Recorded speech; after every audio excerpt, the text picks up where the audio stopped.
Bueno, vamos a continuar con la última mesa, la tercera, no la menos importante, pero vamos a entrar en el ámbito social, ¿vale? Entonces, el título de esta mesa es Maximizando el impacto social de las administraciones públicas. Hemos estado hablando esta mañana de educación y de empleo para mejorar la vida de las personas y ahora las administraciones públicas pueden generar impacto social a través de la formación, la cultura y la inclusión también. Por eso voy a pedir que me acompañen aquí en el escenario al director general de Atención a la Diversidad de la Consejería de Educación y Formación Profesional de la región de Murcia, Pedro Mondéjar. Le damos un fuerte aplauso. Gran tierra Murcia, sí señor. Con mucho brócoli, ¿eh? Mucho brócoli, pero bueno, y esos cafés que ponéis, que hay que ir con cuidado. La verdura ahí, sí, la huerta murciana, es verdad. Bueno, recibimos también al director de Andorra Digital, del Gobierno de Andorra, David Vicente Ninú, no sé si lo he dicho bien. Sí, casi, bueno, es Ninú, francés, pero bueno, un aplauso igual, que viene de Andorra. Encantado. Lo bueno en tarro pequeño, di que Andorra, un sitio pequeño pero especial, la verdad es que Hacemos es lo que una podemos. delicia, es una delicia. Y luego tenemos también al cap de Servei de Biblioteques del Departamento de Cultura de la Generalitat de Cataluña, Josep Vives y Gracia, o Gracia, que no sé cómo se dice bien, pero estoy aprendiendo. Si le damos un fuerte aplauso y me lo explica.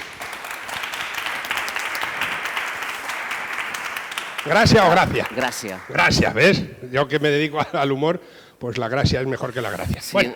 nací con ella. Bueno, aquí los tenemos, gracias por venir. Ahora tres caballeros, pues me da para hablar de fútbol, ¿eh? Ahora tenemos un ratillo que está la cosa tensa. Bueno, Acabaremos rápido. acabemos rápido esto. Este año yo soy del Atleti, imagínate. Imagínate, no hemos ganado nada. Bueno, vamos a empezar con esta mesa sobre el ámbito social, Josep. Las bibliotecas públicas han evolucionado mucho. Con los libros digitales, accesos desde distintas plataformas, ya no hay que desplazarse, audiolibros. ¿Cómo está cambiando la tecnología el papel social que hasta ahora tenían las bibliotecas? Cuidado. Cuidado porque hemos cambiado el orden de las preguntas, pero... Bueno, pero yo soy así. Para ver si venís preparados. Preparadísimos. Es más simple el papel, pero bueno. Digital. Bueno, antes de nada, aparte de bromas, buenos días y muchas gracias por invitarme en este caso al Servicio de Bibliotecas de la Generalitat de Cataluña a esta conferencia. Supongo que somos la mesa un poco más especial, porque bueno, tú sí, pero el resto no hacemos directamente formación profesional, pero sí que yo creo que al final ya veremos porque el nexo que une, en este caso formación profesional o la educación con la cultura, precisamente es la conexión entre la biblioteca escolar y la biblioteca pública, que es ese túnel que tendría que funcionar, que no siempre funciona, pero bueno. Entonces, volviendo a la pregunta y al tema de la función social, se habla mucho de la función social de la biblioteca, se habla en todo caso mucho ahora. La biblioteca siempre ha tenido este papel social. En Cataluña hablamos mucho de las primeras bibliotecas populares con la mancomunidad, que luego en España también todo el tema de la República, las primeras bibliotecas populares, o sea, siempre tenían ya el convencimiento que una biblioteca era mucho más que poner a disposición de los ciudadanos una colección, y básicamente ponías a disposición de las personas una oportunidad de ser lo que uno quisiera ser. Con la tecnología actualmente lo que sí que nos permite hacer es llegar a más personas que igual, a pesar de tener los contenidos, sin esa tecnología no lo podríamos haber hecho. Pongo por caso, por ejemplo, para hablar de mi libro, en el proyecto nuestro de Biblio Digital, hay contenidos digitales, como su nombre indica, el caso de los e-books, de los libros electrónicos. Todos nos hacemos mayores y hay personas que a partir de una edad tienen problemas visuales y ya no leen, dejaban de leer, porque en el mundo analógico, en el mundo impreso, no hay demasiadas editoriales que hagan libros con lo que llamamos letra grande, con letra grande. Y hay personas que, a pesar de llega un momento que se desconectaban de la lectura. Pues sorprendentemente lo que vimos es que personas mayores eran las que más agradecían el tema de biblio digital, porque por la tontería que se lo ponen en el lector, en el e-reader, y se pueden hacer grande la letra. Parece una tontería, pero eso le salvas la vida, ¿Cómo? entre comillas, a muchas personas. Y conocemos casos, me acuerdo inaugurando una biblioteca en un pueblo muy pequeño, que me vino una persona desesperada diciendo que, oye, es que en el e-reader, es que no me he comprado un e-reader nuevo, me he gastado más de 200 euros y no consigo que funcione y tal. Estaba preocupadísima. O sea, la señora... Claro, quita su herramienta de lectura. Y era claro. su herramienta de lectura y no era una adolescente, era ya una señora que podría ser mi abuela. En las dificultades visuales, por ejemplo, la tecnología, ahora con Protección Civil estamos trabajando, se habla mucho de la biblioteca como refugio, que es una obviedad. O sea, la biblioteca sí está abierta muchas horas, hay gente competente dentro y si tienes un problema sabes que vas y te ayudarán. Pero, por ejemplo, está con lo del cambio climático, que nos tenemos que acostumbrar a, por ejemplo, en el último apagón, de las 3 bibliotecas, el último, espero que sea el único, pero claro, no todas las bibliotecas tienen SAI, que son los sistemas para mantener. Las que teníamos pues pudieron dar el servicio de, por ejemplo, a la gente poder mantener la conexión al menos de los móviles. Ahora con Protección Civil estamos trabajando un proyecto de geolocalizar algunas bibliotecas para que ellos los tengan como centros de referencia en caso de de tener que confinar personas, ¿no? Los clubs de lectura virtual, por ejemplo, sin la tecnología no podríamos hacer que personas que no se van a... El secreto del club de lectura no es ningún secreto. No depende tanto del título que leas, sino del hecho de compartir la lectura con otras personas. Eso lo tenemos constatado, por tanto, los clubs presenciales no hay que intentar virtualizarlos o que desaparezcan. ¿Qué podemos hacer con la tecnología? Personas que podrían compartir una lectura, pero que físicamente no se van a encontrar nunca porque están, pues uno en Andorra, el otro en Murcia, pero que todos somos fanáticos, no sé, ahora qué diré, del fútbol. Del esquí. Bueno, yo no, pues del esquí, pues podemos hacer un club de lectura virtual de esquí que de otra manera pues no lo haríamos. Y seguramente gracias al club de lectura, pues un día pues David nos diría, oye, pues todo lo que habíamos leído os invito, hacemos un encuentro en Andorra. Y también hay que decir que los clubs de lectura presencial también utilizan la tecnología que tenemos para clubs de lectura virtual, porque al final un club de lectura presencial se reúne pues una vez al mes, 2 veces al mes, y claro, ¿y qué hacen entre mes y mes? Pues y sin problema, ¿eh? Mensajes, compartir. Y ya al final, pues, y para seguir vendiendo el producto nuestro en bibliodigital, claro, al final nosotros lo que estamos ofreciendo es libros, música, películas, documentales, sin publicidad y sin suscripción. O sea, que solamente con el carnet de biblioteca ya eres usuario premium. Claro, eso, el valor que tiene, yo creo que se explica por sí solo. El valor es verdad que de la biblioteca siempre ha sido especial porque daba acceso a un montón de contenidos, entonces no digitales, y sobre todo también a esa parte social de encuentro para estudiar, de universitarios, de estudiantes que acudían a un centro de conocimiento, ¿no? Hoy la tecnología ayuda a ese intercambio masivo con gente de otras poblaciones o gente que incluso no se pueda desplazar o que no tengan en su lugar una... Pero es verdad también que, bueno, pues existe esa percepción también, que estamos hablando a lo largo de la mañana, de perder un poco el pozo ese social de barrio, de ir, pero no se pierde, porque yo sigo que sigue el aficionado a ir, sigue yendo y están ahí, son centros importantes de funcionamiento. David, en procesos de transformación digital a nivel país, el acceso a la formación gratuita para los ciudadanos es complicado, ¿no?, para todos los ciudadanos. ¿Cómo se garantiza que nadie se queda fuera de esos procesos? Bueno, antes de nada, muchas gracias por Gracias habernos por estar invitado como país. Mirad, en ese sentido, nosotros estamos llevando a cabo, en primer lugar, un programa de transformación digital transversal de país. ¿Qué quiere decir eso? Que, en cierto modo, estamos agitando el país, ¿no?, a efectos de establecer todos los elementos o los pilares fundamentales que, en este caso, en base a 4 grandes líneas estratégicas, ¿no?, de transformación, alineadas con Europa y sus objetivos 2030, intentan transformar un pequeñito país, ¿no?, si me permitís. Bueno, para que lo entendáis y para la mayoría de la audiencia, Andorra solo tiene 90.000 habitantes, ¿vale? Eso, pues bueno, a veces es una ventaja competitiva y otras no lo es tanto, ¿no?, sobre todo cuando quieres estar, pues, como mínimo, a la sombra de Europa y garantizar, digamos, esas capacidades, esos conocimientos que te hacen competitivo y que te hacen resiliente y que te hacen, digamos, de alguna forma te permiten posicionar como país.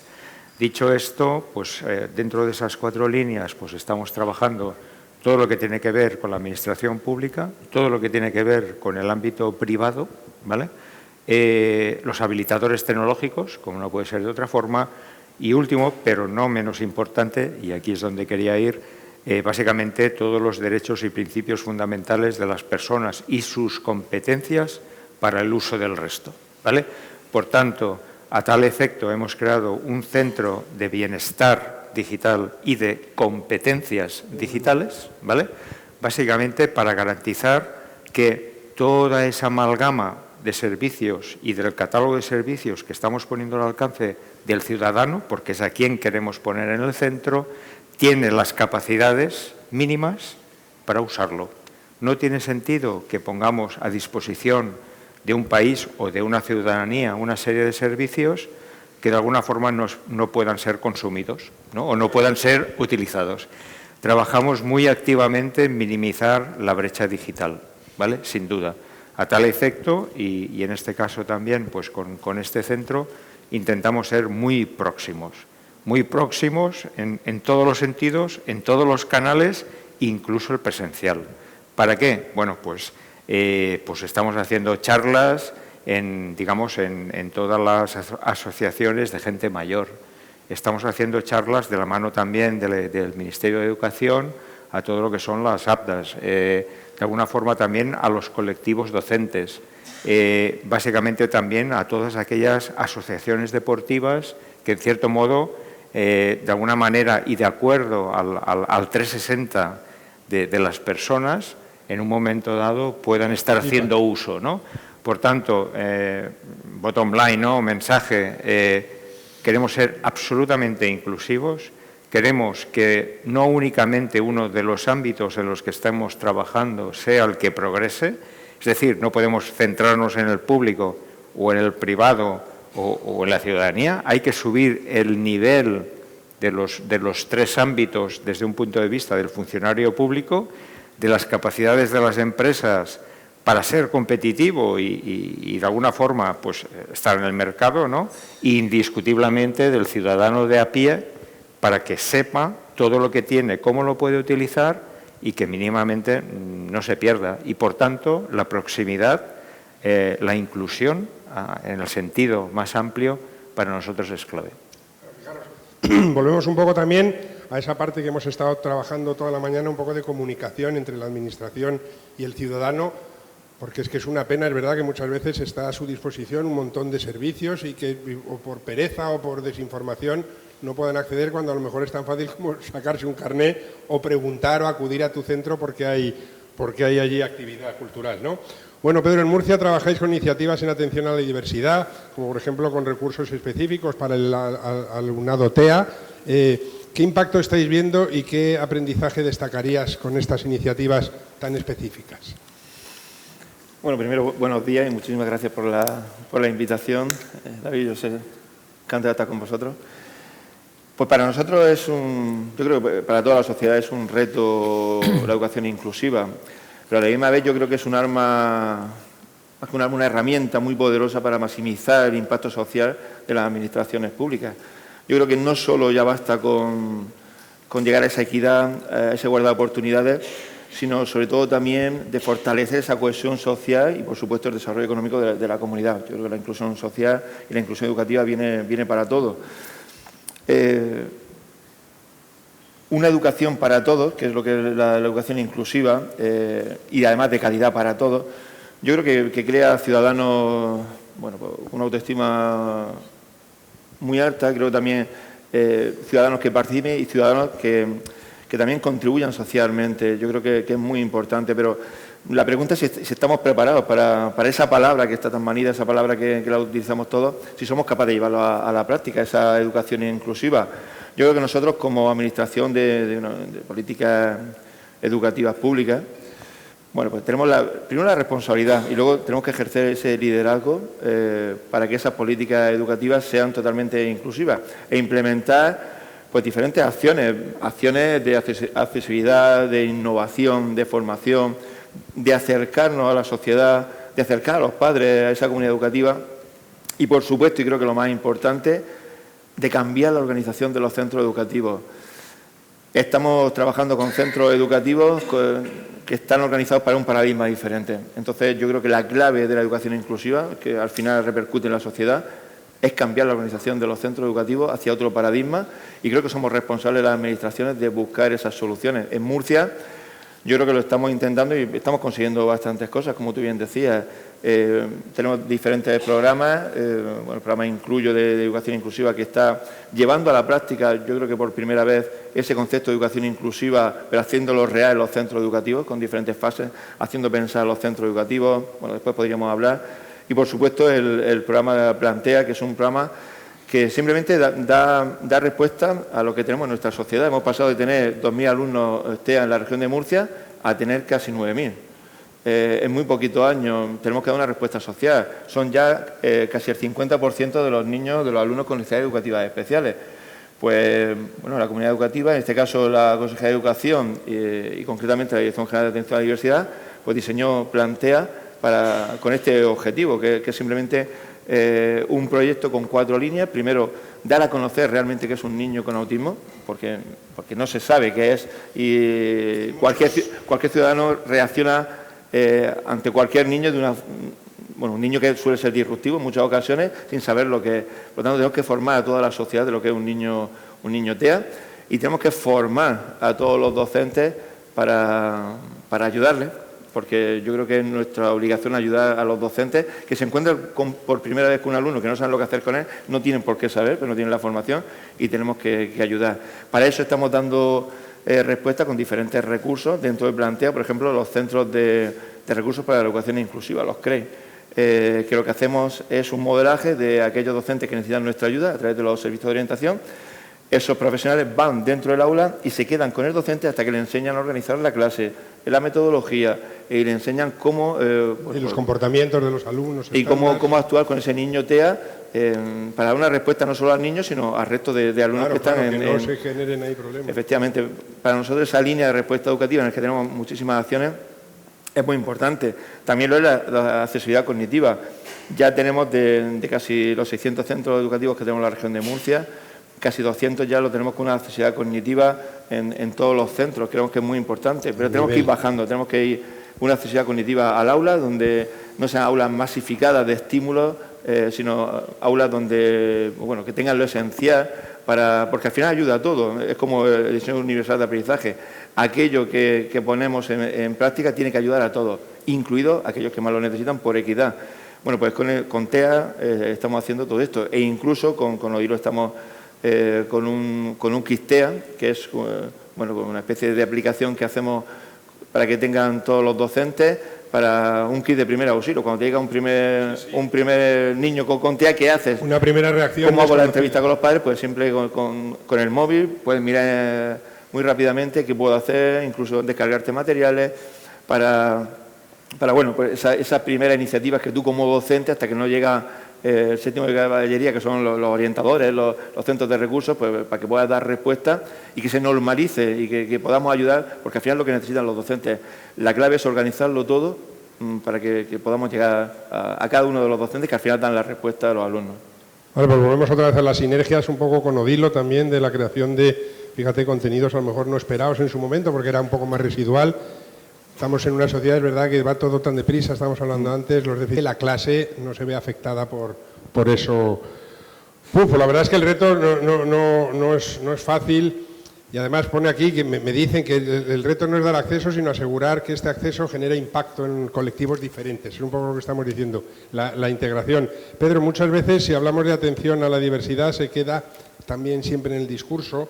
¿Y qué implica realmente llevarlo a la práctica en las políticas públicas? O sea, para que no sea que bien queda, hay que ver, la administración se ocupa, pero luego eso es una lucha casi de guerrillas, ¿no?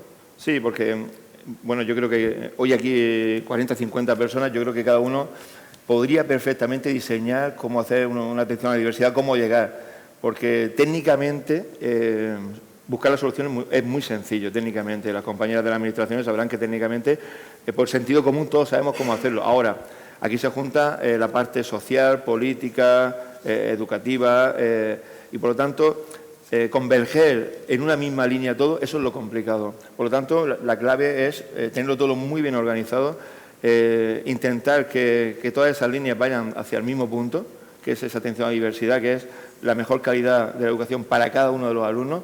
Pero claro, no es sencillo que todos vayamos en la misma línea. Creo que es la clave de la educación actual y con el nuevo paradigma, que es organizar todo en la misma línea y organizar los centros para un paradigma diferente. Y a los dos también esa carga, porque es una carga, esa responsabilidad, es propia de la Administración, tiene que hacerse el Quijote de esta iniciativa, o esperar también que la sociedad por sí sola va a ser difícil que actúe, ¿no? Tenéis ahí una responsabilidad un poco... Adelante. Bueno, yo creo, evidentemente, pues como gobiernos, ¿no? Pues es tu responsabilidad impulsar, y sobre todo ya no es impulsar, es garantizar esa inclusividad, ¿no? Y que realmente se entienda lo que se está explicando, pero también es importante que eso se haga de la forma más personalizada posible. Antes lo comentábamos con alguna persona de la organización. De nada sirve que me intenten ayudar en unos ámbitos o con unas capacidades o que no llego porque no es mi nivel, o de alguna forma me quedo corto, ¿no? Por tanto, la personalización de todo eso que se haga es importantísima. Bueno, yo creo que no solo pasa en la educación, ¿vale? Al final pasa en cualquier ámbito, ¿no? Pues todos queremos leer lo que queremos leer, todos queremos escuchar y ver lo que queremos escuchar y ver, y por tanto es importante que nos formen o que nos acompañen, o que la mano que nos está ayudando sea como si yo tuviera un gemelo delante mío que es el que me está ayudando a hacerlo, porque me conoce perfectamente. Por tanto, yo creo que es de alguna manera esta combinación de factores, ¿no? Poner o dar formación por dar no tiene ningún sentido. Sí, además es un ámbito en el que la Administración también debe formarse, porque hay cosas que te van sorprendiendo. Entonces, la tarea es circular y por lo menos es un reto apasionante. Y Josep, en las bibliotecas, la inclusión, las necesidades diferentes, ¿se estudian también, se analizan? ¿Se trata de cubrir esas necesidades especiales? Sí, todo y que son ámbitos diferentes, por lo cual a veces normalmente no tienes un conocimiento previo de qué vulnerabilidades pueden tener tus usuarios, porque no tienes el trato diario. No es lo que se llama usuarios cautivos en una escuela o en un ambulatorio, pues tú conoces el nombre, los antecedentes, igual has hecho pruebas, tal.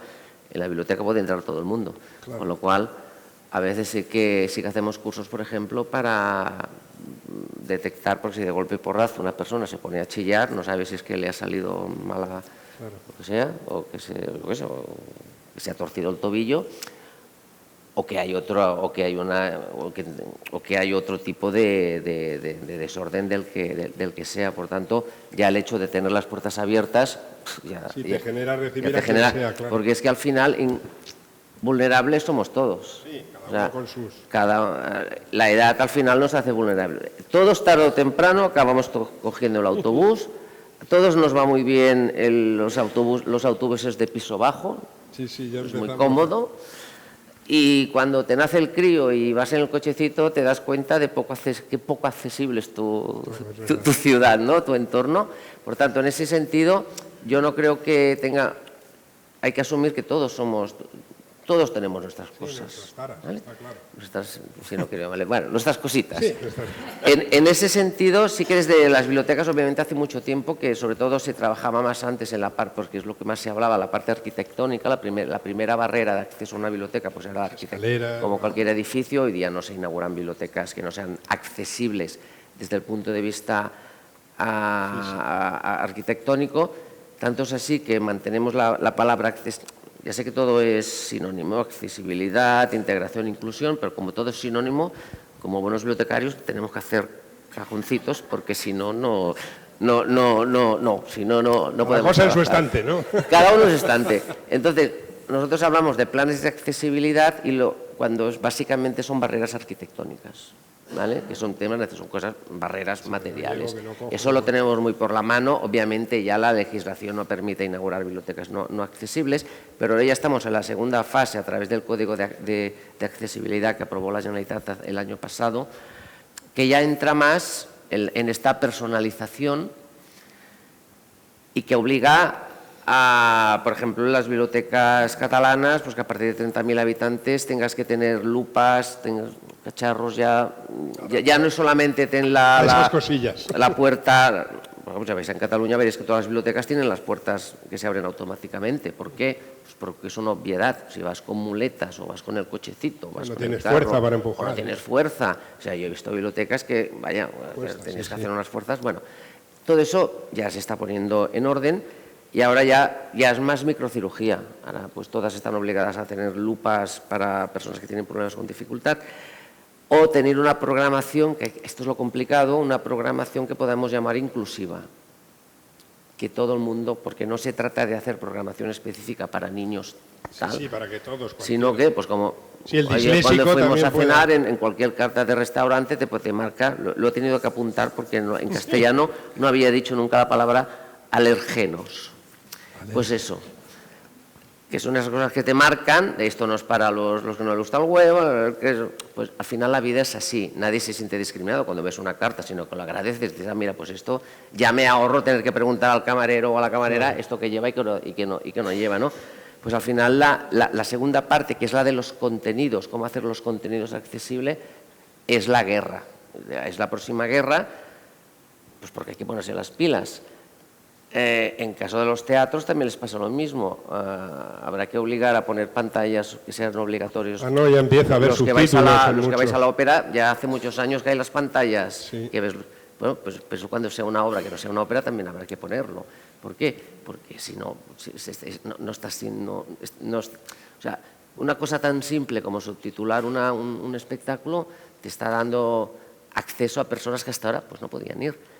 O el tema de poder ir a un festival con las mochillas estas que son rítmicas, si tú eres sordo, te pones un chaleco, que lo que hace... Con las palpitaciones. Claro, yo me lo puse, pero claro, tienes porque yo oigo. Si oyes, claro. Entonces, el cerebro se vuelve un poco loco. Sí, pero si tú no oyes, sí que percibes el ritmo y eres capaz de seguir el festival.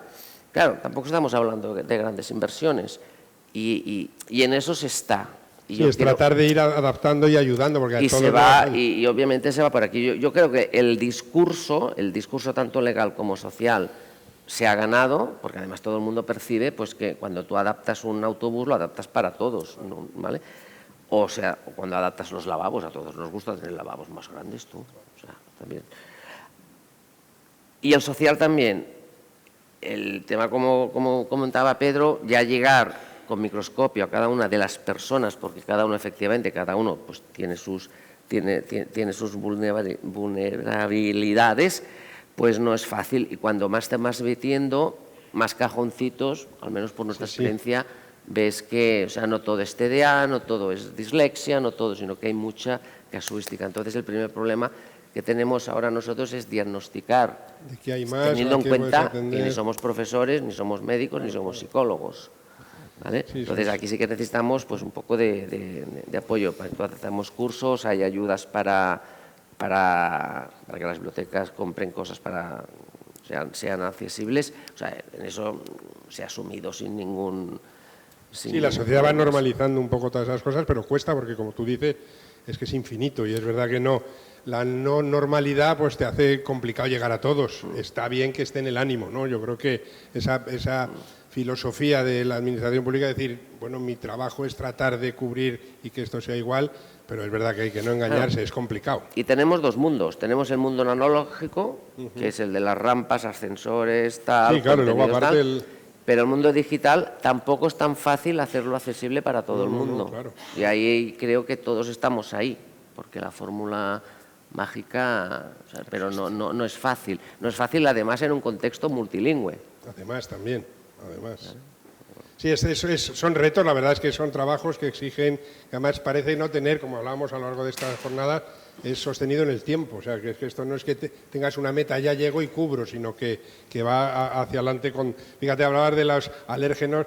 Digo, yo en la parte de comedia el otro día, como cuando yo, como os decía, vengo del COU, que cuando yo era pequeño nadie tenía alergia a nada y si la tenía pues no le importaba a nadie un pepino, ¿sabes? Uno tenía alergia al polen en clase y ya está. Y el otro día, yo cuento que no es verdad, pero que fui a recoger a mi hija al comedor, que es un colegio donde comen casi 2000 niñas, y cuando llegué estaba mi hija sola en una mesa, allí en una esquina, y le digo a la directora, ¿por qué está mi hija sola allí? Y dice, es que es la única que come de todo. Es decir, ya entramos un poco en lo que estáis hablando. Ya no es que haya alergias, sino que ya el que no tiene una alergia parece que es que tiene una tara, ¿sabes? Tú comes de todo, algo te pasa, ¿eh? Entonces, o tenemos que dejar de comer marisco, frutos secos, o pescado blanco, pescado azul, o carnes rojas, o yo soy vegano, yo soy vegetariano, si no llevamos eso a todas las partes de la inclusión, aunque es verdad que hay que tratar de acertar con lo que más podemos ayudar. David, ¿qué papel juega la tecnología para garantizar esa inclusión? ¿Y hay límites en esa tecnología? ¿Podemos marcarnos, no voy a llegar y entonces no me ocupo, o tengo que intentarlo? Mirar, justo antes lo comentábamos también, ¿no? Nosotros entendemos que la tecnología sencillamente es un medio, ¿vale? La finalidad es lo que importa y hoy tenemos una tecnología, hace unos años teníamos otra y mañana vamos a tener otra. Por tanto, lo más importante es adaptación al cambio, ser hábil a la hora de utilizar esa tecnología para que realmente te aporte una ventaja competitiva sostenible, ¿vale? Ponía el ejemplo, ¿no? En el año 2000, cuando irrumpió Internet, pues bueno, todo era por Internet, ¿vale? Y todo tenía que hacerse por Internet. Todos los modelos tradicionales pasaron a Internet, ¿no? Bueno, sí, hay una parte que sí, pero bueno, hay unos básicos, ¿no?, que de alguna forma siempre perduran en el tiempo. Ahora estamos hablando de la IA, ¿no?, que es la nueva revolución, la nueva ola, y de aquí 2 días hablaremos de la computación cuántica, que está a la vuelta de la esquina. Y la robótica, y vienen un montón de cosas. Claro. Que el mundo evoluciona, es evidente. Que de alguna forma tenemos que adaptarnos, sin duda, ¿vale? Entonces, bueno, pues repito, yo creo que aquí la importancia reside en cómo saber coger lo mejor de esa tecnología en clave, de nuevo, que nadie se quede fuera, ¿vale? Y en cierto modo, bueno, pues y pondré uno de los ejemplos que, bueno, pues las grandes tecnológicas están, digamos, bueno, pues acompañando a gente que se vaya, ¿no? ¿Por qué? Bueno, porque hay una cosa que es la IA, que la reemplaza en determinadas tareas rutinarias, ¿vale?, que en cierto modo no tienen sentido. Ya, pero, señores y señoras, ¿qué pasó cuando entró la máquina de vapor? Sí, cuando se acabó el carbón, es que... ¿Vale? Es que quizá a otro nivel, a otra altura, con unos cuantos años o siglos casi más, pero en definitiva... Pero no es la primera vez que claro, pasa, sí. Claro, esto es como las economías, esto es como todo, ¿vale? Es decir, al final, pues Adaptarse. adaptación al cambio, no hay otro discurso. Bueno, y un poco para los tres, pero carta a los Reyes. Pedro, venga, llegan los Reyes Magos y puedo pedir algo desde Murcia para ser más eficiente o más eficaz. Pues muchísimas cosas. Primero, que vendamos mucho brócoli a Inglaterra. Eso sí. Desde Murcia. Eso es muy Pero importante. todos los ingleses, aquí Eso ni es os muy acerquéis. importante. Y si lo traéis, traedlo con chuletas. Hombre, yo creo que lo que te decía antes, volviendo antes, ir todos en la misma línea, porque al final podemos aportar muchísimo a la sociedad si vamos todos juntos. Y si vamos en esa misma línea, lo acaba de decir David muy bien, las nuevas tecnologías son un recurso extraordinario, siempre que vayan en la línea que queremos para conseguir ese resultado. Yo creo que la carta a los Reyes es, primero, que nos dejen trabajar, porque yo creo que tenemos muy claro lo que hay que hacer. Organizar la administración muy bien, porque también a la administración le pasa. Tenemos administraciones a veces de paradigmas diferentes, y yo creo que nos tienen que dejar trabajar, organizar la administración, para que luego podamos organizar los centros educativos. El sistema educativo tiene que cambiar esa organización, y dentro de esa organización tenemos que tener, pues, esos mediadores que lleguen y te ayuden a organizar los centros educativos, porque los equipos directivos, bueno, pues saben lo que saben y están acostumbrados a hacer lo que están acostumbrados a hacer. Tenemos que ayudarles y tenemos que llegar a ellos con esa ayuda. Yo creo que las nuevas tecnologías, por ejemplo, un ejemplo muy claro para los horarios. Si queremos hacer horarios donde esos apoyos, esos acompañamientos sean eficientes, con otra organización tendremos que crear recursos, herramientas para facilitarles cómo hacer esos nuevos horarios. Bueno, pues eso forma parte de esa carta a los Reyes que tenemos que hacer, pero todo en la misma línea, porque como te decía antes, es muy sencillo planificarlo, pero muy complicado que todo converja en esa misma línea. Y una curiosidad, David, que tengo yo desde fuera como ciudadano, las distintas administraciones, las comunidades, los países. Yo que os decía que me gusta mucho la cocina. Antes un cocinero se iba a la tumba y se llevaba todos sus secretos y nadie sabía cómo había hecho la salsa de ostras esa deliciosa. Y de repente un día se encendió la luz y dijeron hay que compartir conocimiento. Es verdad que muchas veces en los discursos políticos o de las administraciones escuchamos, no es que en Murcia, no es que en la comunidad andaluza, es que en Galicia hacemos... ¿Tenéis ese espíritu de compartir, de lo que uno encuentre como una solución, llevarlo a este tipo de foros? ¿O sigue habiendo esa parte un poco de secretismo de yo me pongo la medalla en temas de este tipo? Bueno, yo por mi parte es verdad que cada vez hay más, compartimos más. Quizás nos falte esa parte de organización desde arriba, desde el Ministerio, hablo de Educación, que nos pueda coordinar de otra manera, que nos dé foros para que podamos hablar más y hablemos, hablemos lo mismo porque a veces el problema es que no hablamos lo mismo. Entonces, yo creo que generar esos foros por parte del Ministerio que al final nos junte a todos, porque cada vez que quedamos, que hay reuniones donde vemos diferentes comunidades, salen cosas muy valiosas. Se comparte, seguro. Esas alianzas yo creo que son clave en ese cambio. David, desde Andorra, ¿notáis esa necesidad de recibir conocimiento y de impartir el vuestro? Siendo un espacio pequeño, quizás podéis adaptar soluciones que luego pensar en soluciones aplicables. Absolutamente. Para nosotros colaborar es fundamental y de acuerdo también a nuestro tamaño, ¿no? Y en esa línea, para poner ejemplos prácticos, ¿no? Nosotros, por un lado, estamos combinando lo que es la colaboración de los grandes partners tecnológicos, ¿vale? Es decir, Google, Microsoft, Oracle, Salesforce y compañía. Y por otro lado, hemos ya cerrado acuerdos de colaboración con una multitud de países, ¿vale? Que de alguna manera son los que tienen el conocimiento práctico que combinamos con el estado del arte tecnológico para personalizarlo para Andorra y sus ciudadanos, ¿vale? Por poneros un ejemplo, la semana pasada estábamos firmando en Barcelona con el ministro López del Ministerio de Transformación Digital y Ámbito Público, un MOU de colaboración con España. Tenemos acuerdos con España, con Emiratos, con Estados Unidos, con Malta, con Kazajstán, con Georgia, ¿vale? Sin duda, colaborar es importantísimo y más para un país como nosotros, pues bueno, pues por razones obvias, ¿no? Josep, y las bibliotecas en ese futuro que nadie sabe, con la inteligencia artificial, con los nuevos valores sociales, ¿qué futuro planteas tú de contenido, sobre todo? ¿Hasta dónde? Porque ya no son libros, como decías tú, ya son películas, recetas de cocina, viajes. Como nos han matado tantas veces a la biblioteca, ya estamos acostumbrados. Por tanto, la tecnología va pasando y nosotros estamos ahí. Ya nos intentaron matar con Internet. Sí, ya, conocimiento, las ganas de aprender. Digamos que no nos afecta demasiado, sino, a ver, el secreto de una biblioteca es que es como una esponja, asume el cambio, lo incorpora y al final... Se nos ha caído la medicina. ¡Ay! ¡Qué mal que queda esto! Se lo he echado yo para que... Bueno, esta es droga legal. La otra no se cae.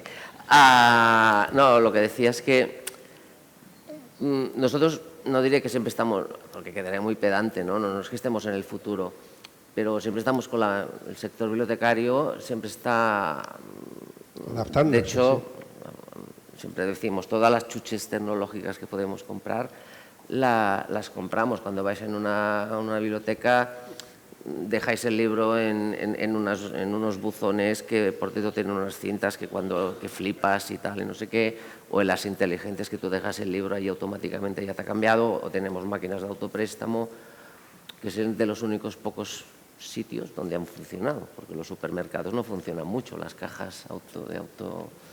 Es que hay que hacerlo fácil luego, es verdad que claro, el tema de la tecnología, yo siempre pongo, el tema del papel higiénico, se han intentado inventar muchas cosas. Sí.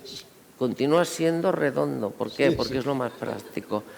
El libro también es una tecnología que a veces nos olvidamos, no crecen en los árboles, ¿eh? Se hacen a partir de los árboles, pero no crecen en los árboles. El libro es una tecnología y se ha demostrado que es una muy buena tecnología. O sea, podemos continuar leyendo documentos de hace 2000 años. No sé yo si con todo lo que metemos en el núvol, en la nube, no sé yo, pero bueno, hacemos no se apague la nube, hacemos lo posible para conservarlo, ¿no? En ese sentido, la tecnología del libro es muy práctica. Pero sí que es verdad que cuando salió esto en las bibliotecas, pues os puedo decir que hoy día en Cataluña se prestan muchísimos más, continuamos, no solamente que el préstamo de libros en papel aumenta, sino que es, en comparación con el del préstamo del libro electrónico, que también crece, pero debe representar, no representa todavía el 5 o el 6%. Es que hay hábitos que hay que ir cogiendo, claro. Bueno, pues que alguien una novela de 800 páginas se las quiere leer en un e-reader, que lo haga. Yo lo encuentro complicado. Es complicado. Ahora, si te quieres ir de vacaciones, pues antes nos llevábamos la maleta con 20 libros, pues hoy día en el e-reader. Es decir, la tecnología está ahí Tiene y que tienes ayudar, que saberla a utilizar. Cuando se quiere hacer una tecnología a propósito para intentar sustituir no sé qué, pues a veces pasa que funciona, pero normalmente no pasa. Ah, no, a veces no, claro. Y que a veces la tecnología no es la tecnología, es que no sabe. Los QRs hace mucho tiempo que se inventaron. Sí, sí, no termina Y de... entonces museos, todo el mundo se puso a hacer QRs que nadie utilizaba. Nada, nada. ¿Es verdad? No se utilizaban. Y yo le preguntaba, cuando me vendían, pero ¿tú has visto a alguien en el metro parándose? ¿Y qué no? Pues, o sea, no lo veo. Vino la pandemia y como teníamos la tecnología del QR, iba muy bien porque así no teníamos que tocar. Vale, pues el primer QR no era su momento, ya llegó el momento. Se va avanzando. Entonces, los momentos llegan. Y a la tecnología sí que hay un filtro que tú no puedes evitar, que es que sea práctico para las personas. Y mientras el libro en papel o el ebook sea práctico para las personas, seremos prácticos. Y lo comentamos en la cena, si alguien nos hubiera dicho hace 10 años que pertenecer a un club de lectura es chic, Decíamos que no. hubiéramos dicho que no. David. Y ahora, club de lectura, ¿qué se hace? Club de lectura. Funciona, claro. Y también los hacemos virtuales. O sea que no es o Beatles o Rollins. No, hay que estar preparados para ser flexibles. David. Sí, disculpad, si me permites un comentario, mirad, la semana pasada que estaba en Barcelona en un congreso de derechos, de garantizar los derechos digitales, hubo una ponente que hizo, digamos, una manifestación muy interesante, ¿no? Dice, mira, en el mundo digital donde vivimos estamos sometidos, bueno, creo que a nadie se le escapa, continuamente a impactos, ¿vale? A impactos de redes, de televisión, de anuncios, de teléfonos, además, ¿vale? Sí. El libro es el único reducto donde nadie te molesta y además físico. Si os paráis a pensar, os se paran a pensar, pues es verdad, ¿vale? Si eres hábil y pones el teléfono en modo silencio, realmente te puedes concentrar en lo que estás haciendo y en una buena lectura, ¿no? Por tanto, bueno, parece paradójico, ¿no?, que por un lado la tecnología esté impulsando a otros medios, a otros mecanismos y a otras alternativas a la hora de culturizarse o de formarse, pero sí que es verdad que hay una parte que es la tradicional, que quizá es la que te permite realmente aislarte, ¿no?, y centrar el mindfulness, ¿no? Es decir, realmente poner el foco en lo que estás haciendo. Es paradójico, pero Sí, creo que luego es... está el choque ese de generaciones, ¿no? De encontrar, pues todavía gente de mi quinta que dice, oye, yo es que bajar al bar el periódico, tomar el cafetito, y yo veo a mi hija y dice, el periódico, pero ¿cómo puedes leer eso? Si yo en 30 segundos ya me he leído lo que pasa, ¿no? Yo, para terminar esta ronda de preguntas, antes de las preguntas y de cerrar, sí me gustaría analizar un poco esa percepción de las nuevas generaciones, qué actitud muestran hacia la inclusión. O sea, hemos notado que en la ecología, en el feminismo, en la igualdad, venimos ya desde hace tiempo en las barreras arquitectónicas, venimos luchando, parece que vienen generaciones muy concienciadas de acoplarnos y de convivir con esas inclusiones. Como administraciones se potencian esos emprendimientos sociales, digamos, de apoyo a todas estas iniciativas, porque claro, cuesta dinero al final todo esto también.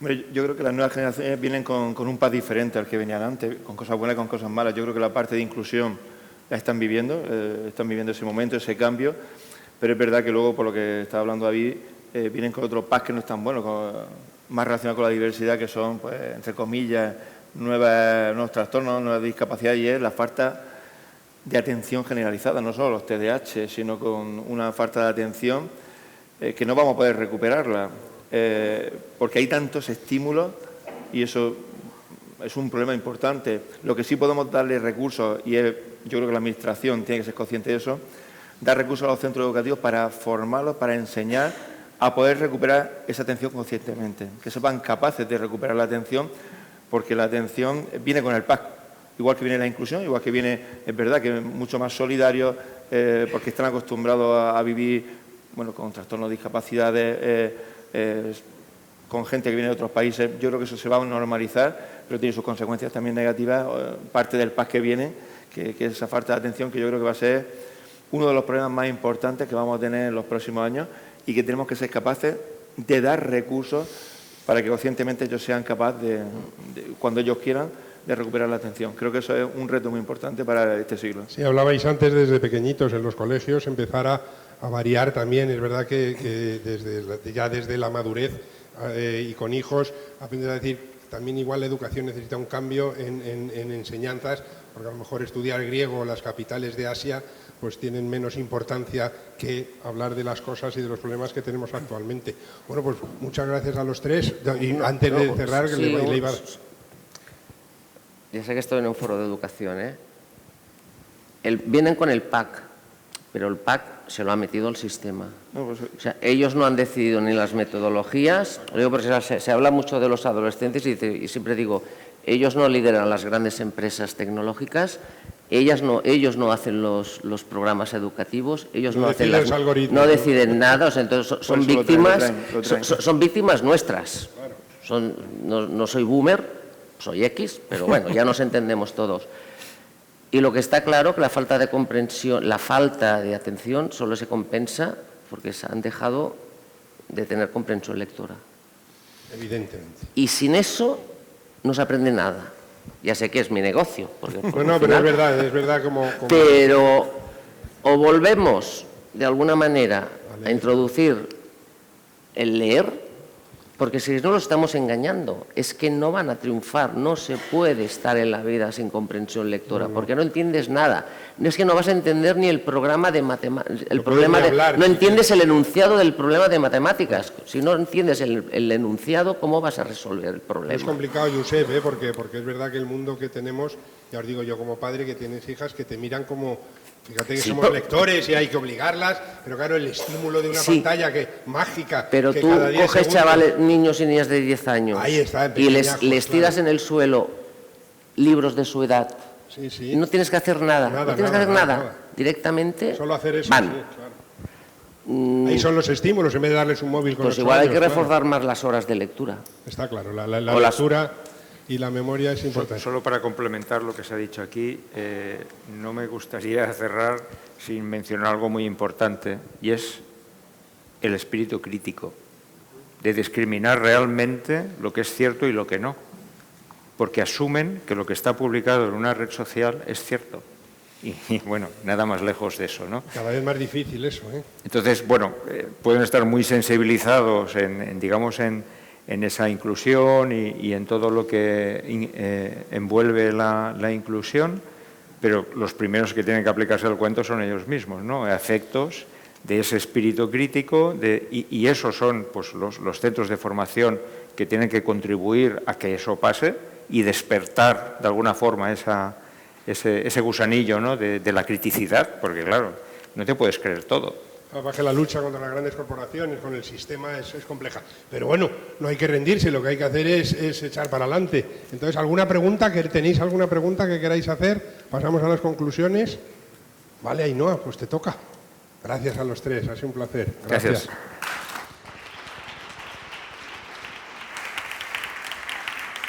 Bueno, habéis dicho muchas cosas muy interesantes. A mí no me gustaría tampoco que nos quedáramos con este último sabor de boca. bueno, de ese problema o del tema de la comprensión lectora.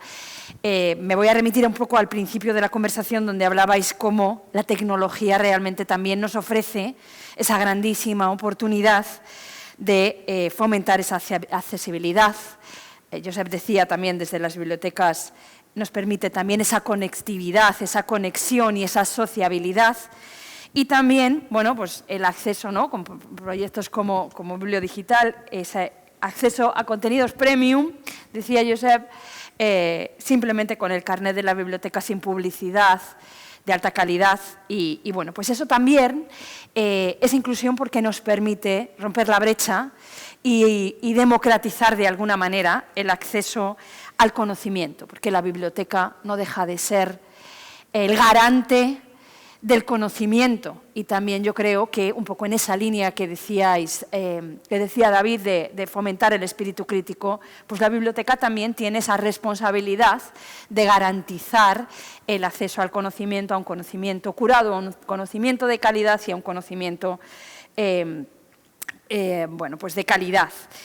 Me gustaba también mucho como dentro de todo ese proceso de accesibilidad y de inclusión, pues como desde el Centro de Bienestar Digital estáis buscando minimizar esa brecha digital combinando esa parte de presencial y de digital, ¿no? Y me remonto también pues, a lo que comentábamos en la mesa anterior de ese modelo híbrido donde no todo es digital, ni todo tiene por qué ser analógico, porque eso nos permite llegar a ese 360 de las personas y realmente ser totalmente inclusivos, que yo creo que es la clave que todos estamos buscando, ¿no? Ese maximizar el impacto de cohesión social, de equidad y de esa educación de calidad para todos y buscándolo también desde el punto de vista de la organización del centro educativo, como nos comentaban en la mesa, haciendo real ese cambio en los centros, ¿no? Muy interesante ese modelo de equidad, ese kit TEA que se está trabajando desde Murcia, que hasta que llega, como ha dicho Pedro, el 7º de caballería, pues permite al docente tener una serie de herramientas para fomentar unos recursos educativos y una educación de calidad que nos permita llegar a todos. Y como gracias a la tecnología todo esto lo podemos hacer de la forma más personalizada. Porque como nos decía Josep, vulnerables somos todos, y yo también.